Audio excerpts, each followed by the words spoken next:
Bonjour à tous et à toutes et aujourd'hui je vais vous parler de Franco Sbarro. Francesco Zeffirino Sbarro est né le 27 février 1939 dans le sud de l'Italie, dans la ville de Précis. Il vit dans une famille de fermiers avec ses parents et ses trois sœurs aînées. Très rapidement, il finira par quitter son village natal à l'âge de 9 ans pour continuer ses études dans la ville de Lecce où il suit un cursus d'études de latin-grec. Mais lorsqu'il a du temps et qu'il ne travaille pas, il passe son temps à regarder ce qui se passe dans le garage de son village, et très rapidement il commence à s'intéresser à la mécanique, en réparant des vélomoteurs et des scooters. Si au départ il se contentait juste de réparer des motos, il finira ensuite par les modifier pour qu'elles gagnent en performance. Il se rend très rapidement compte qu'il a une vocation dans le domaine de la mécanique et décide alors de terminer ses études rapidement pour suivre une formation d'ingénieur mécanicien à Neuchâtel en Suisse. Puis il suivra un stage au sein d'une société d'horlogerie qui s'occupait de réparer des horloges mécaniques. Après ça, il restera en Suisse où il enchaînera différents jobs, il sera tourneur puis dépanneur pour la société Rossetti avant de fonder son propre garage dans la ville de Grandson. Au départ, Franco Sbarro était surtout intéressé par la moto, mais il finira également par s'intéresser aux voitures, et en 1959, il conçoit son tout premier véhicule qui restera un prototype inachevé. Franco Sbarro acquérira également des compétences en dessin, car selon lui, le dessin est une étape nécessaire pour pouvoir concevoir des véhicules. Son petit garage finira par gagner en notoriété et il deviendra représentant pour la marque allemande Borgward. Puis il fondera un autre garage à Yverdon-les-Bains où il sera du coup représentant pour la marque BMW. Le problème, c'est que s'occuper de l'entretien des voitures pour des clients, ça a fini un peu par l'ennuyer. Mais heureusement pour lui, en 1963, il rencontre George Filippinetti qui décide de l'engager en tant que chef mécanicien de la Scuderia Filippinetti, une écurie de course suisse. Son poste consiste à s'occuper de l'entretien des véhicules de course. Il gère donc l'entretien et la mise au point de plusieurs modèles comme des AC Cobra, des Ferrari, des Lola Type 70, des Chevrolet Corvette et des GT40. Mais bon, il s'agissait d'une toute petite écurie automobile. Donc leur hangar, c'était un sous-sol situé dans le château de George Filippinetti où il n'y avait pas d'électricité, pas d'eau et pas de chauffage, ce qui est quand même un peu compliqué pour faire de la mécanique. Et entre les périodes de creux où il n'y a pas de course, il travaille dans la collection d'un riche genevois. Ce job dans la Scuderia Filippinetti lui permettra d'acquérir des compétences dans le travail collectif, car jusqu'ici Franco Sbarro travaillait seul. Mais forcément, le travail en équipe implique d'avoir des responsabilités. En 1967, il décide de construire son propre véhicule en se basant sur son travail réalisé sur son premier prototype inachevé et en étudiant les plans d'une Volkswagen Karmann Ghia. Il réalise donc un coupé à moteur de coccinelle qui attirera l'attention de son employeur George Filippinetti. Ce dernier se rend compte que Franco Sbarro a du talent pour réaliser des voitures, il lui achète donc la voiture et le soutient dans ce projet, en lui demandant de réaliser un deuxième exemplaire dans le but de le produire en série. Mais ce projet sera finalement annulé. En fin d'année 1968, Franco Sbarro décide de fonder sa propre société, l'ACA, l'atelier de construction automobile. Il reprend donc le hangar d'un ancien fabricant de cigarettes pour l'aménager en atelier. Il quitte donc la Scuderia Filippinetti car il commençait à être assez fatigué de devoir voyager pour participer à des courses un peu partout en Europe. Donc la création de cette société, c'était aussi un moyen de se poser un peu. Cependant, Franco Sbarro continuera de travailler pour la Scuderia Filippinetti, mais en tant que concepteur de véhicules de course pour cette écurie. Il réalise donc une Corvette de course, une Formule 5000 et une barquette NSU pour eux. Mais il réalisera également des voitures uniques pour des particuliers. La première voiture qu'il réalise, c'est la Sbarro Dominique 3, une sportive de route dont le style est assez proche de celui d'une GT40. Et justement, en parlant de la GT40, Franco Sbarro travaillera sur cette voiture afin de transformer des Ford GT40 de course en Ford GT40 de route. Ces versions étaient donc plus adaptées à une utilisation sur route, Tout a été revu afin que la voiture puisse rouler sur la route sans problème. Ces voitures disposaient donc d'une carrosserie plus rigide, d'un intérieur aménagé et plus confortable, ainsi que de vitres électriques. Franco Sbarro décidera de faire la même chose sur des Lola Type 70, puis il finira par construire ses propres répliques de Lola Type 70 qui étaient homologuées route, contrairement aux vrais Lola Type 70 qui étaient des voitures de course. Certaines de ces Sbarro Lola recevront même un coffre de rangement.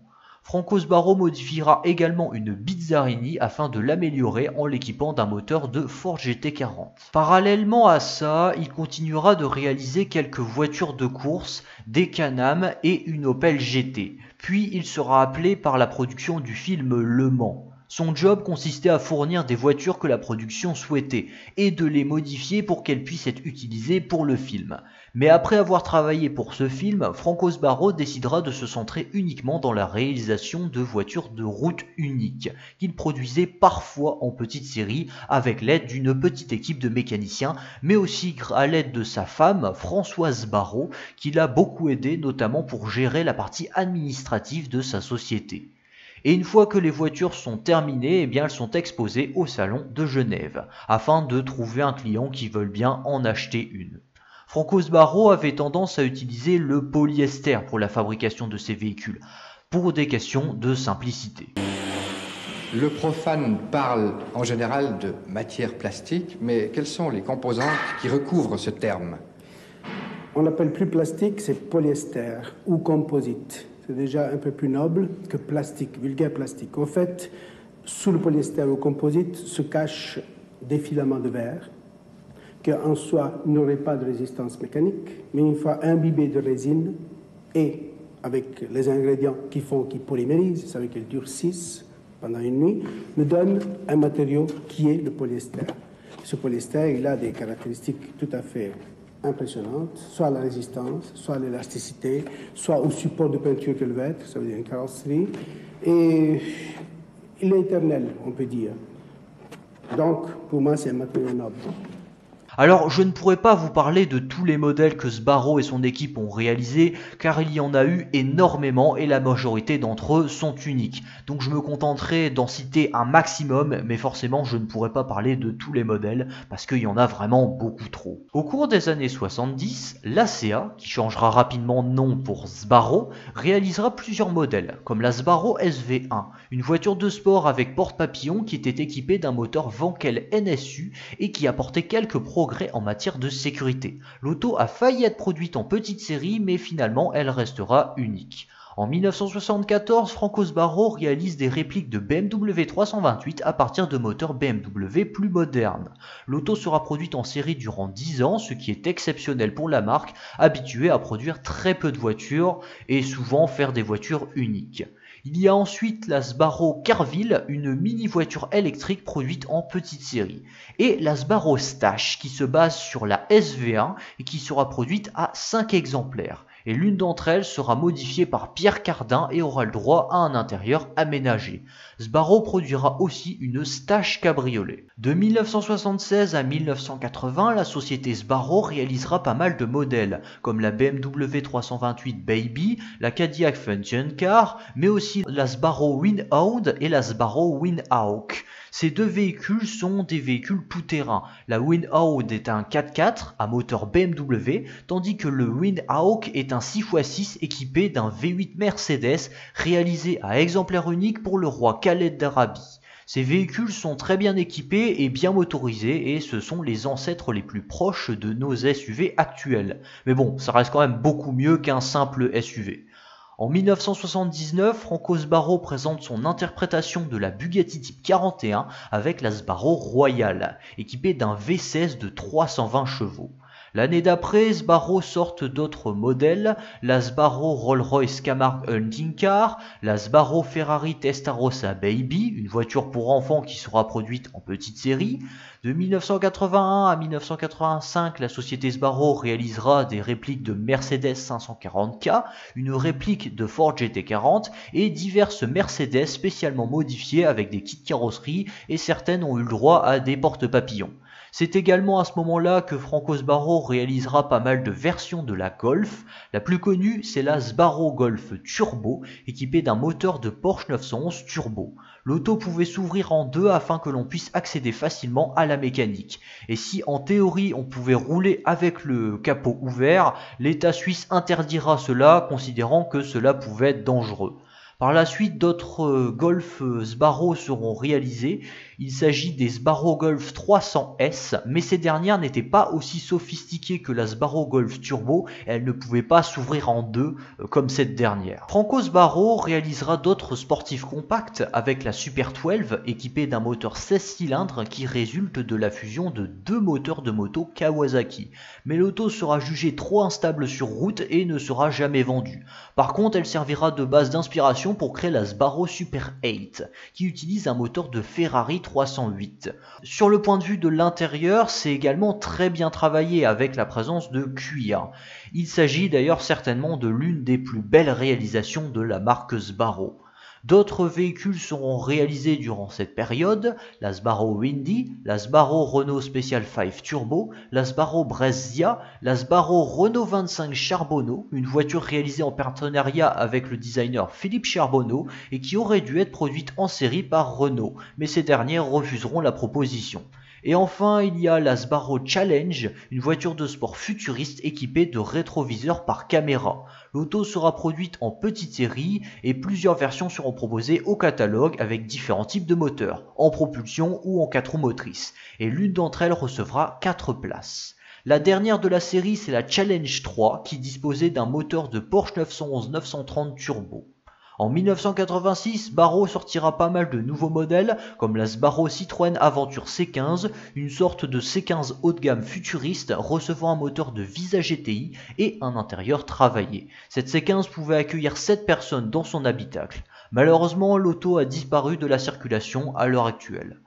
Alors d'autres véhicules seront réalisés cette année-là, plusieurs Mercedes et aussi quelques répliques de Ferrari P4 qui utilisent une base de Ferrari 308 avec plusieurs types de moteurs Ferrari disponibles. Alors soit c'était le moteur de la 308, mais il y avait aussi d'autres choix possibles, c'était un peu à la carte. À la fin des années 80, Franco Sbarro continuera de réaliser des modèles les plus incroyables les uns que les autres, avec par exemple la Sbarro Monster G, un 4x4 original utilisant un V8 Mercedes de 350 chevaux. Ce 4x4 gigantesque avait une carrosserie en Kevlar. À l'intérieur, on pouvait trouver une mini-moto et un groupe électrogène qui sert à dépanner en cas de problème. À la fin des années 80, la société Sbarro réalisera plusieurs prototypes innovants avec la robure et ses petites roues à l'arrière qui permettaient de pivoter la voiture. Cette technologie s'inspire du concept de la 5e roue qui facilite les manœuvres pour se garer. L'auto reçoit aussi un intérieur soigné, un moteur Audi 5 cylindres turbo de 200 chevaux, ainsi que de 4 freins à disque et un aérofrein. Il s'agit d'un aileron qui s'active pour freiner l'air et donc freiner la voiture. On a aussi la Sbarro Osmos qui permet de mettre en avant la roue orbitale, une roue sans jante. Franco Sbarro utilisera également cette technique sur une moto. La roue Samayer, son vrai nom, c'est la roue orbitale. Au fait, pour moi, c'était une évolution, pas une révolution, dans le sens que n'importe quelle roue a déjà un roulement central. Je l'ai tellement dilaté que je l'ai fait correspondre au diamètre extérieur de la jante. Et pourquoi cela? Afin que je puisse m'y accrocher au seul point intéressant pour moi. À mon avis, le seul point intéressant, c'est celui-là le plus proche du sol, où l'effort se transmet. Et je suis accroché tout en bas de ce grand roulement dilaté qui correspond au diamètre de la jante. Quels sont les avantages? Les avantages, on y gagne déjà énormément en masse, simplement non suspendue. On y gagne en énergie cinétique, même en effet gyroscopique, contrairement à ce qu'on peut imaginer parce que nous sommes en périphérie. On a une énorme place disponible. L'ingénieur manque toujours de place. On a des freins qui sont tellement périphériques, les pressions spécifiques peuvent être moindres, enfin, et il y a de nouveaux horizons à découvrir. Ce système de roues permet de descendre le centre de gravité afin de garantir une meilleure tenue de route. Ces roues assez spéciales seront réalisées en partenariat avec une société suédoise. Au début des années 90, d'autres prototypes innovants sortent avec la Sbarro Chrono, la Sbarro Citroën Evasion BX44 et l'Helios qui sert de base pour mettre en valeur une nouvelle trouvaille de Franco Sbarro, le châssis Dual Frame. Ce système permettait de séparer la coque du châssis afin de garantir plus de confort et ce système était également équipé de sphères pneumatiques permettant de régler la suspension à la manière d'une vieille Citroën. En 1992, Franco Sbarro décide de fonder sa propre école, l'Espace Sbarro. La marque Sbarro devient donc davantage un centre de formation, même s'ils répondent encore à la demande de clients ou de constructeurs souhaitant obtenir un prototype ou un véhicule unique. Comme c'est le cas par exemple avec cette Alfa Romeo qui a été commandée par la marque italienne en personne. D'autres prototypes sortent également à ce moment-là, comme l'Astro, l'Isatis et l'Urbi. 2 ans plus tard, en 1994, Franco Sbarro fonde une seconde école au Maroc. Et en 1996, une troisième école voit le jour dans la ville de Pontarlier en France, mais elle finira par déménager à Montbéliard en 2007. Alors l'école Sbarro était un centre de formation assez spécial qui permettait de former des élèves durant 10 mois à différents métiers liés à l'automobile et le but est donc de créer un prototype eux-mêmes au cours de l'année. Ils sont formés sur pas mal de domaines, donc notamment l'ingénierie mais aussi sur le design et le dessin, car selon Franco Sbarro c'est important de savoir dessiner mais aussi de savoir mettre en pratique le dessin pour créer un prototype final fonctionnel. Alors au cours des années 90, de nombreux prototypes sont du coup présentés, comme l'Oxalis, l'Alcador, l'Issima, l'Ionos, la Chrysalis, l'Espace Spider et la GT1. Et je tiens à préciser que la liste que je vous ai donnée, c'est juste quelques exemples. Il y a eu beaucoup plus de prototypes réalisés durant cette période. Mais je vais quand même prendre un temps pour vous parler de la Sbarro Charbonneau Ellipsis. Une voiture avec des roues en losange conçue par Philippe Charbonneau et Franco Sbarro. En fait, Philippe Charbonneau avait réalisé pas mal de recherches à ce sujet et pas mal de prototypes sur ce genre de véhicule et il sollicitera Franco Sbarro pour qu'il fabrique un autre prototype mais ensemble. Cette voiture utilise donc un moteur de Porsche 911 Carrera qui lui permettait d'atteindre une vitesse maximale de 300 km/h grâce à un aérodynamisme travaillé et un CX de 0,17. Cependant, personne n'a essayé de pousser ce prototype jusqu'à la limite des 300 km/h. Néanmoins, il s'agissait quand même d'une voiture sécuritaire qui offrait un grand angle de braquage. Malheureusement, ce drôle de véhicule ne restera qu'un prototype et par la suite, Philippe Charbonneau tentera de faire d'autres recherches sur le sujet, mais ça n'aboutira sur rien du tout et il finira par décéder quelques temps après. Au cours des années 2000, la société Sbarro continuera de réaliser de nombreux prototypes afin de former les élèves de ces différentes écoles. Ces voitures sont très variées, cela peut aller du concept car comme l'Aero 2000 et le Scorpius, aux simples véhicules de série modifiés comme c'est le cas avec la Sbarro Ferrari 550 Maranello large, qui reçoit un kit carrosserie permettant d'élargir la voiture. En 2003, Franco Sbarro réinvente la roue une seconde fois avec un système de roue innovant où le moteur se situe dans la roue. Ce système trouve surtout son utilité dans le domaine de la moto. D'autres prototypes seront présentés chaque année, comme la Sbarro Milmiglia, la Sbarro Pandocar, la Sbarro 2-400, la Sbarro Royal et la Sbarro Rush. Et je suis désolé de ne pas pouvoir vous parler de tous les modèles réalisés dans les années 2000, mais il y en a juste beaucoup trop et j'ai pas envie que la vidéo ressemble à une liste de courses.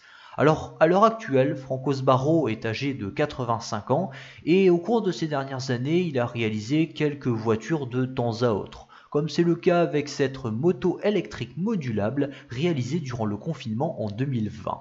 Et d'ailleurs cela semble être sa dernière réalisation car depuis ces derniers temps on le voit beaucoup moins. Il est fort probable d'ailleurs qu'il ait décidé de se mettre un peu plus de côté mais ce n'est pas impossible qu'il continue à travailler dans son coin et peut-être qu'il nous présentera un nouveau projet prochainement. En revanche, ces écoles existent toujours à l'heure actuelle et chaque année, des nouveaux prototypes sont réalisés par les élèves de l'école. Dernièrement, ils ont sorti la Sbarro Hommage 550 qui est une réinterprétation de la Matra Simca Baghera. Merci d'avoir vu la vidéo dans son intégralité, alors comme d'habitude, n'hésitez pas à vous abonner, à mettre un like, à mettre un commentaire aussi, et sur ce, on se revoit dans quelques temps. Bye!